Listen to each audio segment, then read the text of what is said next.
tired of being broke all the time. There has to be something better. An older woman Who could?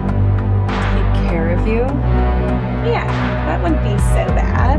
It could solve all of our problems.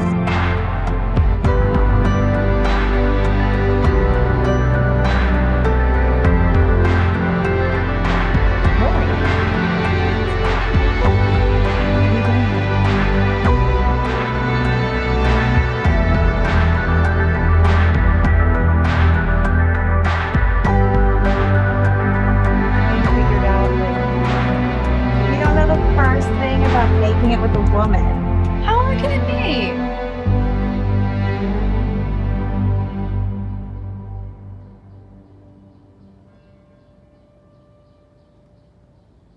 Scene 3 operates as the emotional and thematic core of the film, distilling many of its questions about desire, ethics, visibility, and self-recognition into a single intimate exchange between Julia and Skin that is defined less by action than by confession, hesitation, and the slow collapse of carefully maintained emotional defenses. And what makes this scene so resonant is its refusal to treat revelation as explosive or sensational, instead framing it as something fragile, difficult, and deeply human.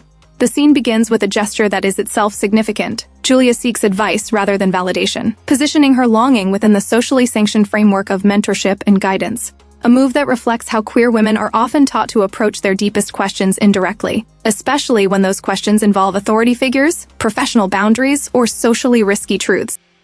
Her initial uncertainty about where to have the conversation, followed by the decision to speak outside the formal space of an office, subtly signals the tension between institutional roles and personal reality, highlighting how structures that claim neutrality often fail to provide adequate space for women to articulate emotional truths that fall outside heteronormative expectations.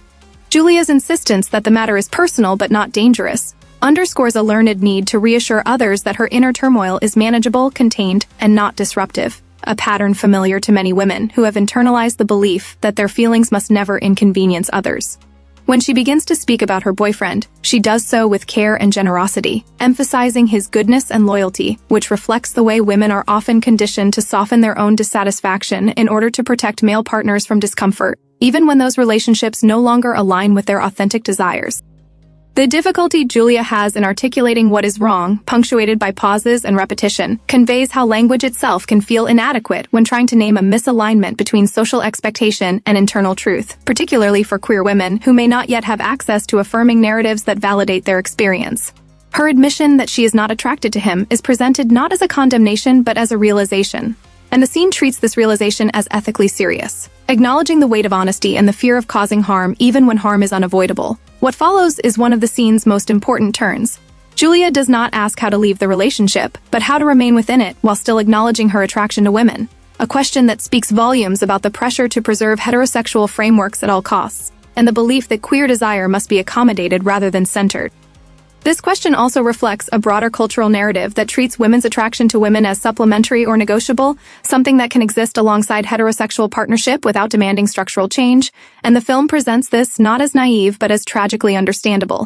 Skin's initial discomfort and confusion in response to Julia's assumption that she has found a workable compromise reveals the cost of such arrangements, particularly for women who have already sacrificed authenticity for security. And her reaction exposes the emotional toll of living in partial truth. Julia's assertion that she can tell Skin is attracted to women based on subtle cues, such as the way she looks, speaks, and exists in proximity, underscores how queer recognition often operates through embodied knowledge rather than explicit declaration, a mode of understanding developed in response to cultural erasure and surveillance.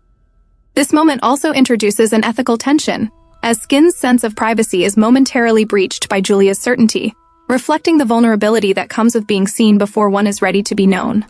Skin's denial is not framed as deception, but as self-protection, a reflex shaped by years of navigating professional respectability, marital expectations, and the need to maintain stability within systems that offer conditional acceptance at best. When Skin acknowledges that she married for money, the film resists moralizing this choice, instead situating it within a broader context of economic vulnerability and limited options, particularly for women whose desires did not align with socially rewarded pathways. This acknowledgement opens a space to consider how queer women have historically made pragmatic decisions in order to survive, and how these decisions are often later misread as betrayal or inauthenticity rather than adaptive strategies within constrained environments.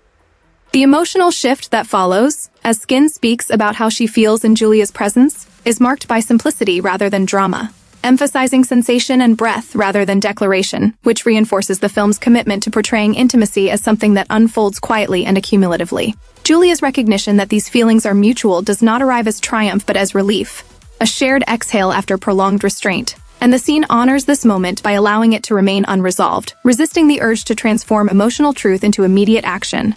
This restraint is crucial, as it mirrors the lived reality of many queer women whose moments of recognition do not immediately lead to transformation, but instead complicate existing lives, requiring patience, negotiation, and often loss.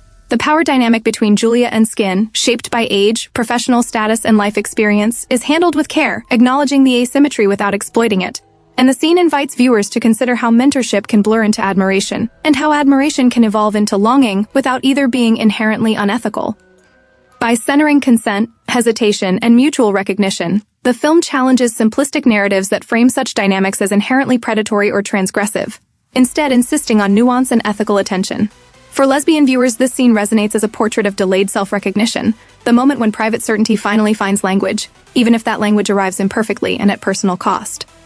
For queer women more broadly, the scene reflects the ongoing negotiation between visibility and safety, between the desire to be known and the fear of consequences, and between the longing for authenticity and the responsibility to others.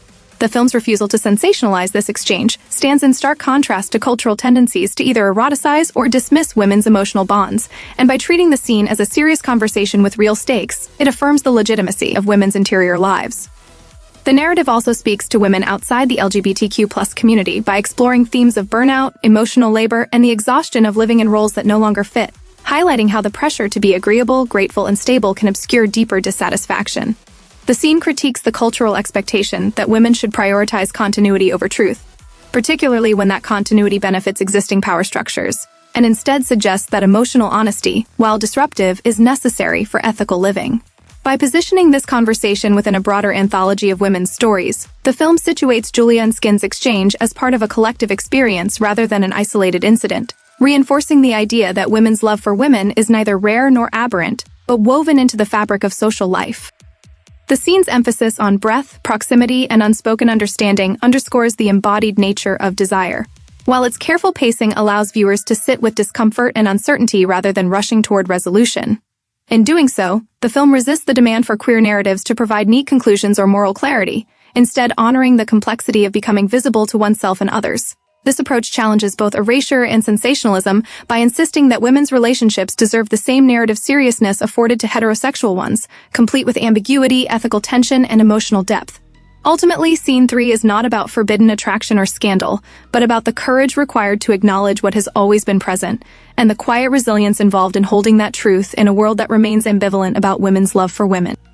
By framing this moment as an act of recognition rather than transgression, the film contributes meaningfully to conversations about queer visibility, offering a portrayal grounded in care, respect, and emotional honesty, and reminding viewers that the most radical act is often simply allowing oneself to be seen.